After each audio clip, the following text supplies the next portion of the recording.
Hello, welcome to the When I Have Spare Time podcast. My name is Frank, and I'll be sitting here talking to you for a few minutes. As usual, I'm wearing clothes. I'm wearing a Gina Carano t-shirt. There's a lot of drama news in K-pop, but it's it's complicated to explain, and it just involves rich people demanding that their $200 million salary isn't enough. So it's a story that's so unrelatable, but I don't know why it's getting all this coverage. Because like, first of all, I didn't know that there was so much. I mean, I didn't know that executives that worked for like music studios, whatever, were making $200 million a year. Like I just can't picture. Oh, well, maybe I could, but like some of the salaries people make in the corporate world, and when you say that $200 million isn't enough, like stuff like that blows my mind. Now I know if the company's making whatever 90 billion, it's just that if you're not like, I think there's something wrong if you're not satisfied with $200 million. And I know you're probably thinking, but like, what if a company is making 200 billion? Shouldn't you be entitled to more? Like, I get that, but I mean, how much money do you need? I mean, like, my lifestyle. I'm a single man. Don't have any children. Don't have any women. Basically, all the money I make is just to spend on stuff to make me happy, I guess, if that's the proper term. And my lifestyle was pretty cheap, pretty cheap. So let's say if I had a job where I was whatever making 200 million, uh, I I would be okay for the rest of my life, actually. And like, even though the company's making billions, I wouldn't feel slighted or anything, because there was nothing I want in my life that would make the $200 million feel like it's not enough. Like, because I wouldn't buy a mansion. I just have a 2-bedroom house. Like, like my lifestyle really wouldn't change. So I don't know. So I just think like that story, and I know, well, what's the story? But I'm saying like that story, it's just so unrelatable to the average person. It just makes everyone involved just look so petty and stupid. It's just something to laugh at. And so, if you want to know the story, just like look up like the group New Jeans, and like the story will pop up. Yeah, but it's just the woman who stylized the group, is just demanding more money and is trying to steal the group from the parent company. But it's all over money, and it's like she's trying to get people to feel bad for her. But with her $200 million salary, I don't feel bad for her. So I don't know, whatever. It's pointless. But anyway, on to some K-pop news. I'm gonna talk about something else that's not K-pop, but pardon me. I saw a story, and I've talked about her several times on this podcast. Yuna Shin from ITZY. I've told you before, if you're a heterosexual man or a lesbian, ITZY is a group that you would love based on the visuals alone. And this is for international fans, because like people who live in Korea, they have a different standard of beauty. But anyway, Yuna Shin, she's one of the hottest chicks in K-pop. Like, she's the visual of the group. And once again, I've talked about her several times on this podcast. Okay, so you know how you'll watch one of those red pill podcasts where like like the whatever podcast, you'll have the host, and then there'll be like, like two normal people, and then like six OnlyFans thoughts or porn stars, whatever, or just like regular people, whatever. But anyway, but like all the OnlyFans thoughts and porn stars, and you could sprinkle in a few regular women. If you ask them to rate themselves, they all say 10. Oh, I'm a 10, even though you're not a, let's be honest. Like, a woman can be the best looking woman in the world, but if she does porn, her rating drops by a lot, because no one wants to be with a woman like that. Would you date a woman that's a porn star? I hope not. So that would make her in a way unattractive. But you'll have like regular women, fat women. You'll have like trannies, whatever. All these women who are undesirable. Oh, and the dude, the tranny, it's a guy. All these women who are undesirable, and all of them say, "Oh, I'm a 10," and you're like, "No, like you're like a 5. You're like a 7 at the best." So basically delusional women. Okay, so but Yuna Shin is the type of woman where if she actually said I'm a 10, you'd be like, "Yeah, I agree." Like she's actually a legit 10 out of 10.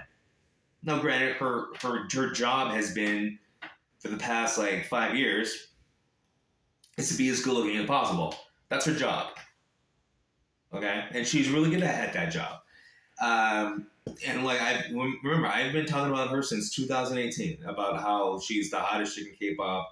I like her just because she's hot. Like, yeah, she's a good rapper. She doesn't get utilized a lot for rap in their songs, but she's the best rapper in the group.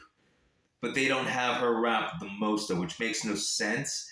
But I think the reason why is because since she's so pretty, she already has enough attention. They want other people in the group to at least have something going on with them. I mean, that's my way of thinking, but I could be totally wrong. I'm not behind the scenes. But anyway, I remember for the past, like since 2018, she's been considered one of the hottest chicks in K-pop, okay? So when you're considered to be hot, what does that mean? It means lots of men want to sleep with you. It means like every picture you post, just like everything you do, it's not your fault, but because you are trying to be as good looking as possible, as attractive as possible, people are going to associate you with sex.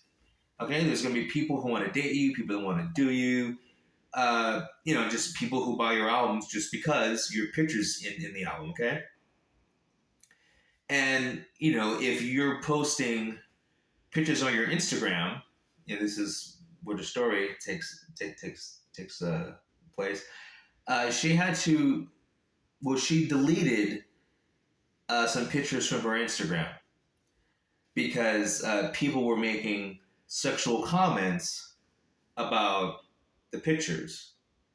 And so she's not, but news media outlets are making a big deal like, oh, she was sexualized. Women just can't post a picture.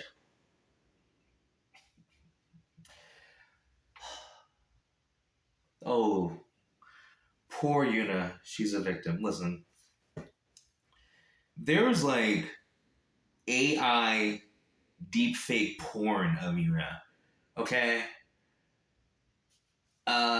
If you look at every single ITZY music video on YouTube, someone is saying something about Yuna and how they want her, how she's beautiful, sexy, hot.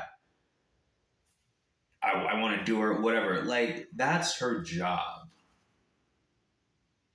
So what I don't understand, I don't know how Yuna feels. But what I don't understand, just in general, women post these pictures, or they're in these movies, whatever. Like they're in media, presenting themselves in a sexual way, but then complain when they get sexual attention. I'm not saying Yuna's complaining, but in general, it makes no sense. So if you're a woman, famous or not, and you don't want to be quote unquote sexualized, then don't post sexual pictures. Don't try to look sexy. Don't post thirst trap pics. Don't. I mean, I don't understand. Like, she, like in the picture, she was half naked, basically. So, um, but once again, we don't know why she took down the picture, though. She could have just took down the picture. Remember, the company's in charge. She probably took down the picture because the label told her to take down the picture. Because since day one, she's been getting those comments. So why now? Why would she be offended now? So I really think it's the label that told her to take down the picture. But see, that's the kind of controversy that I like because it's relatable. Anyone can understand it, and you're not dealing with office politics and $1 million deals behind the scene, and it's something so trivial. It's just funny, but in my opinion, what I think is I've been following the group since day one. I don't think she took the picture down because of the comments, because every picture she has, there's comments, okay? Every live stream she's done, there's comments, because that's her job. Her job is to be pretty. You can tell. She enjoys being the hot chick in the group. She enjoys being always ranked in the top 3 of, like, who's the hottest visual, okay? So, like, that's, and then she knows we have fans because of the way I look, okay? So I think the label, I think JYP was like, take those pictures down. That's it. I think it's that simple. And usually the simplest answer is the right answer. And in K-pop, remember, the artists are not in charge of their social media. So that's just how it is. And like a lot of them aren't even allowed to have it. But like if an artist does have social media, the company has the final say in what pictures stay and what just the company has the final say.